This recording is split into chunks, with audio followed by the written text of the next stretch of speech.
സമയം വളരെ അധികരിച്ചു പോയി. നമുക്ക് കാസർഗോഡ് എത്തണം. അസംസ്കരിക്കുന്നവർക്ക് നിസ്കരിക്കണം. അത് കഴിഞ്ഞ് 5 മണിക്ക് യോഗം തുടങ്ങണം. ഏറ്റവും ബഹുമാനമുള്ള സുൽത്താനും അടക്കമുള്ള മുഴുവൻ പണ്ഡിതന്മാർ, മുഷാവറ അംഗങ്ങൾ, സാദാത്യങ്ങൾ, ഉപനായകന്മാരായ സയ്യിദ് ഖലീൽ മുഖാലിത്തങ്ങൾ, പേരോട് മുസ്ലിം അടക്കമുള്ള സുഹൃത്തുക്കളെ, സഹോദരന്മാരെ,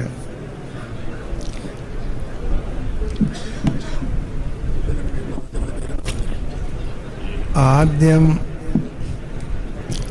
കാസർഗോഡാണ് എന്ന് നിശ്ചയിക്കുകയും പിന്നീട് തലപ്പാടിയിലാണ് എന്ന് നിശ്ചയിക്കുകയും അൽഹംദുലില്ലാഹ് അവസാനം മഹാനായ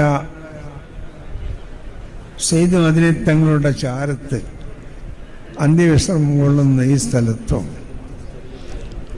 മഹാനായ താജുൽ ഉലമ ഭൂമിയിൽ വെച്ച് തന്നെ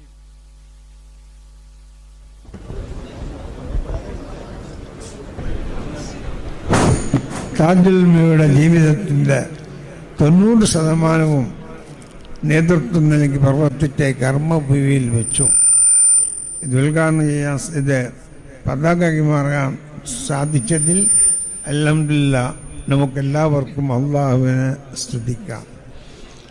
ഇവിടെ കാണുമ്പോൾ AP ഉസ്താദിൻ്റെ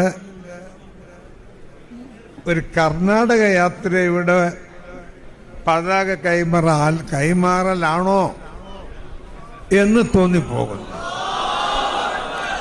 അത്രയും അധികം ഇവിടെയുള്ളത് എൻ്റെ കണക്കിൽ 90% കർണാടകക്കാർ തന്നെ. മലയാളക്കാരെല്ലാം ഇൻഷാ അല്ലാഹ് അവരെ ചെറുക്കളിൽ ഒരുമിച്ചു പോകും. ഒരു പേടിയില്ല. അങ്ങനെ താജുൽ ഉലമാൻ്റെ അതുപോലെ കുറത്ത് കോയമ്പത്തങ്ങൾ അവരൊക്കെ മരണപ്പെട്ടു. അവരുടെ ആ ഒരാത്മീയമായ സഹകരണം നമ്മളുണ്ടാകും. ഹയാത്തുള്ള സയ്യിദ്മാരുണ്ട്, മഹാനായ ബിജുക്കോയത്തങ്ങൾ, മസൂദങ്ങൾ, എല്ലാവരുമുണ്ട്. എല്ലാവരും സഹകരണം.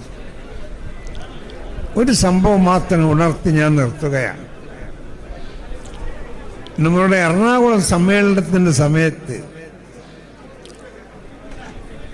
ഞാനും എൻ്റെ ഭാര്യയും സിയാറത്തിന് പോയി വന്ന് സിയാറത്തിന് പോയി